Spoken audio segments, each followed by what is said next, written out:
In the previous lecture, I discussed why we have different classes of antiarrhythmic drugs. In this part of the lecture, I'll discuss the concept behind the use of these drugs. So I told you earlier that I gave you the bullets, the drugs in arrhythmia. Now I will teach you how to fire these bullets for treatment of a particular arrhythmia. Now look here guys, to understand that, let's draw a heart. Suppose this is our heart, and let's draw now the conduction system, the SA node, AV node,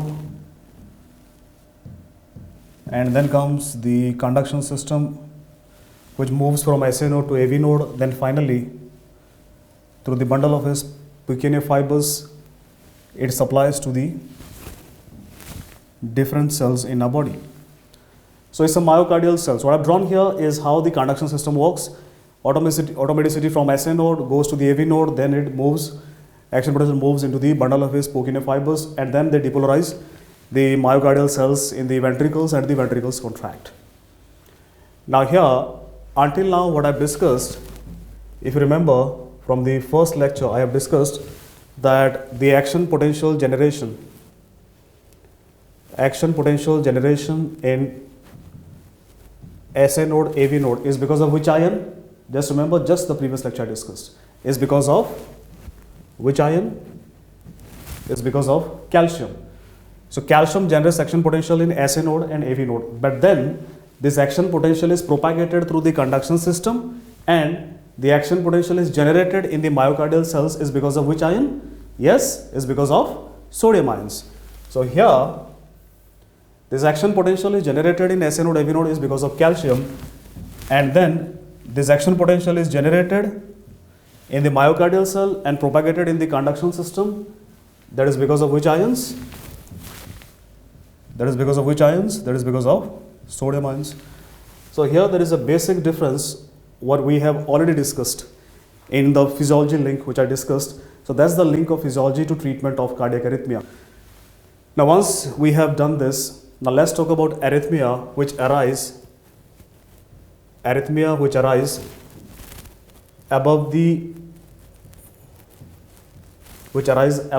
AV node or in the atrium. These are arrhythmia like supraventricular tachycardia and paroxysmal supraventricular tachycardia. Supraventricular tachycardia includes arrhythmia like atrial fibrillation and flutter, and PSVT is paroxysmal supraventricular tachycardia. So there are paroxysms of tachycardia. So basically PSVT is a very short living arrhythmia. It has a very short life arrhythmia. Now guys, for SVT and PSVT treatment, first thing that you need to understand and realize is that the first thing we want with this arrhythmia is that we never want these arrhythmia to come to the ventricle. The reason being, when they are in the atrium, say atrium is contracting, the ventricle is getting filled. Now in case of atrial arrhythmia, atrium is not contracting, still the ventricular filling would be near normal because ventricular filling is passive. But what if this arrhythmia comes down to the ventricles?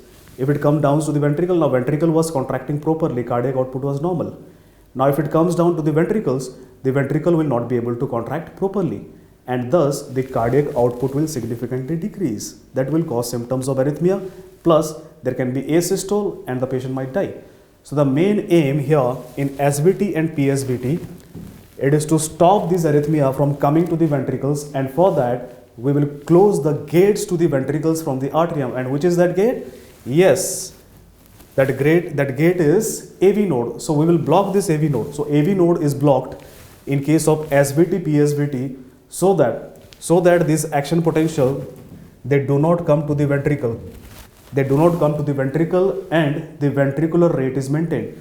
So guys, when you block this AV node in SVT, PSVT, then in that case, by blocking this AV node, what is our aim? Our aim is to maintain the ventricular rate below 100 beats per minute. Below 100 beats per minute, and this is called as rate control. This is called as rate control.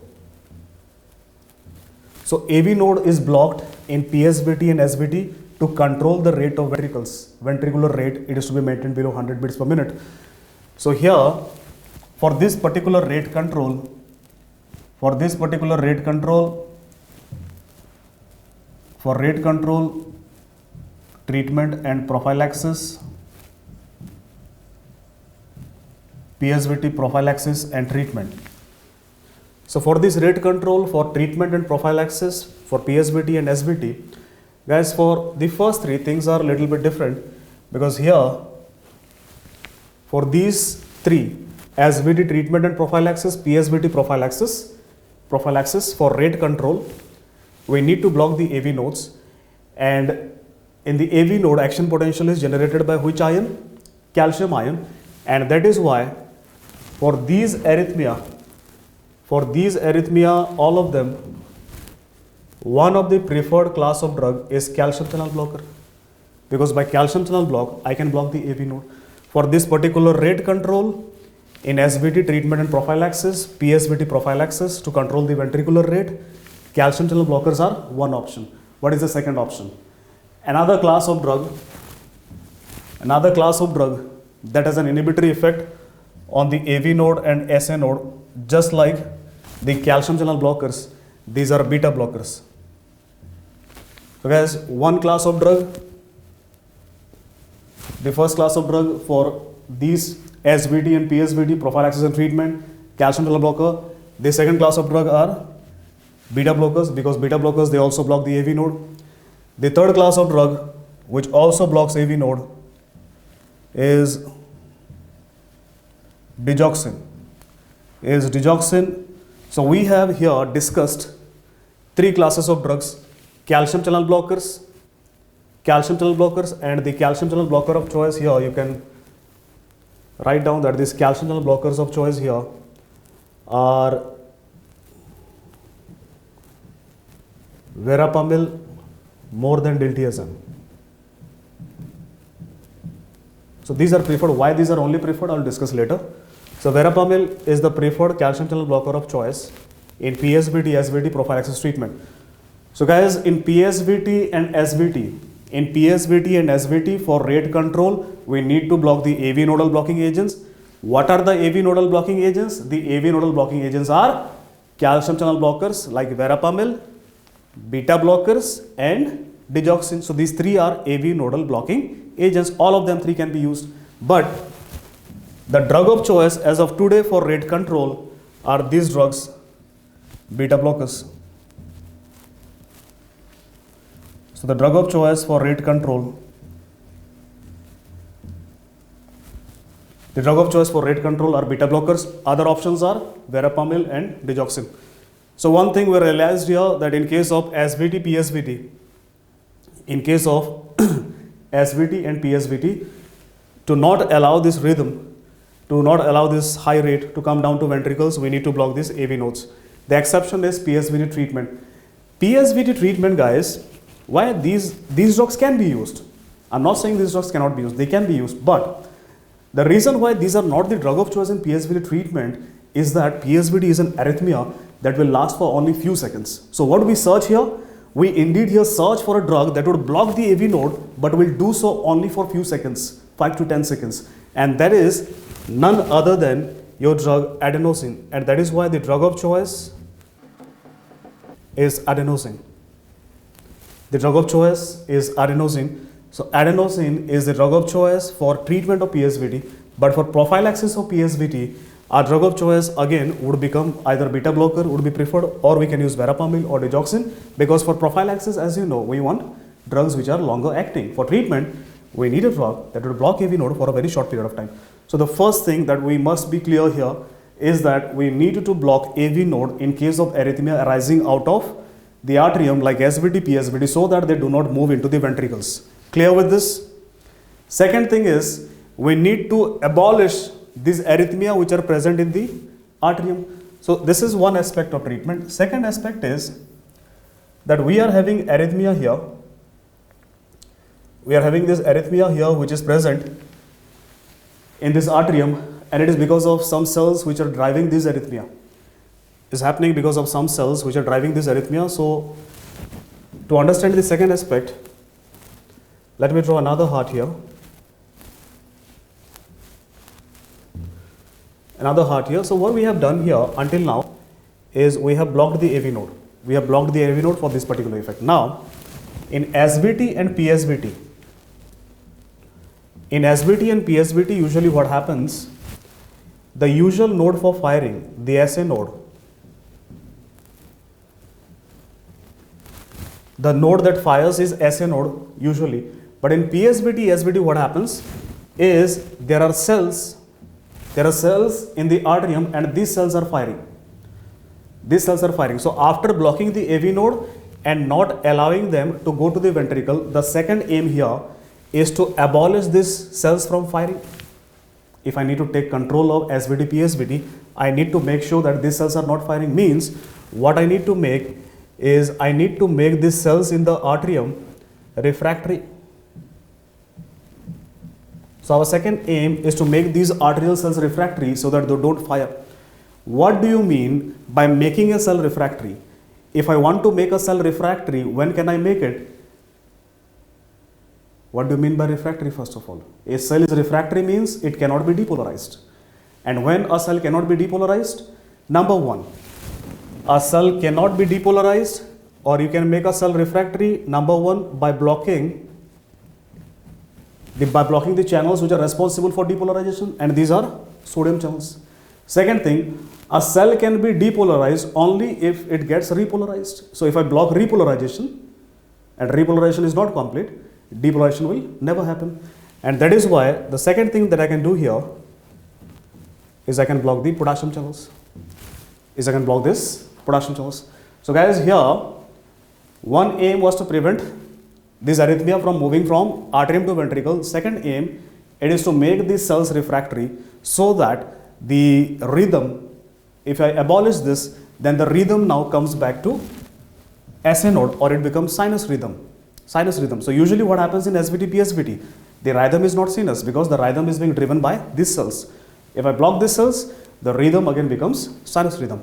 So what I am doing here is for another aspect of treatment of arrhythmia in SVT, PSVT, that is for rhythm control.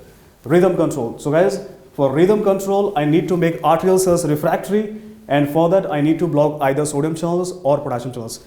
Any of two can be used, but the drug which is preferred is this class, potassium channel blockers, and the drug of choice here is potassium channel blocker myoteron.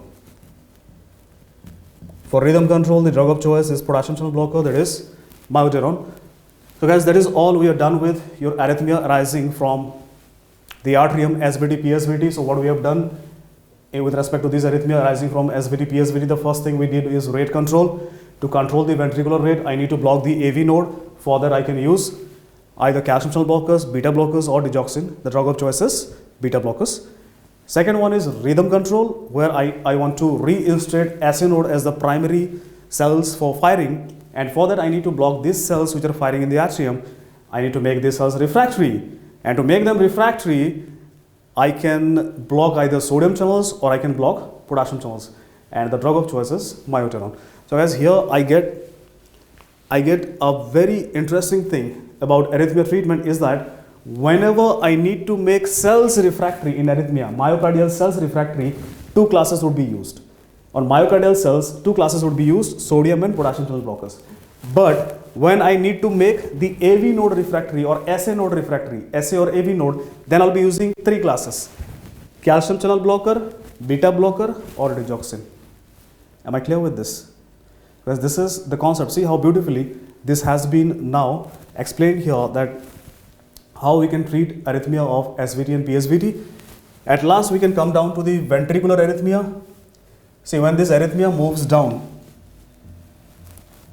into the ventricle, or if there are cells which are present in these ventricles which are generating action potential and they are giving us ventricular tachycardia fibrillation, here what we need to do, we need to make these cells refractory. We need to make these cells of the ventricles refractory so that they do not respond to this action potential. And again, to make these ventricular cells refractory in ventricular tachycardia and fibrillation, what can be done?